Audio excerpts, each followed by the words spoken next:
What does it mean to rebuild, to restore, to renew?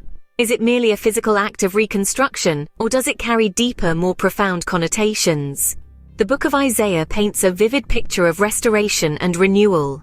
In the 58th chapter, the 12th verse, we find a prophetic call to action. Those from among you will rebuild the ancient waste places. You will raise up the foundations of past generation upon generation, and you will be called the repairer of the breach, the restorer of the paths for one to inhabit.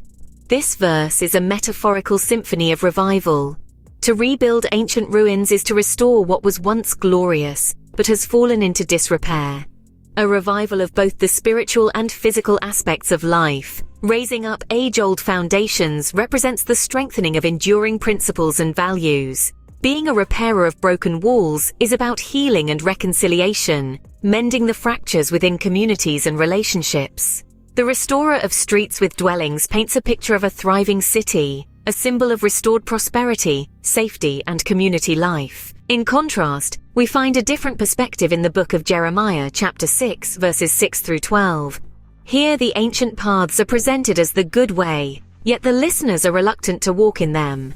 The call of the watchman and the sound of the trumpet go unheeded, and the result is impending disaster. This passage underscores the consequences of not embracing restoration and renewal, of rejecting ancient wisdom and divine guidance. Both passages emphasize the importance of restoration and the role each individual can play in it. Isaiah speaks of the honor and recognition that comes with being an active participant in the process, while Jeremiah warns of the dire consequences of indifference and rejection. In summary, these two passages echo a timeless theme: the crucial role of restoration and renewal in our lives.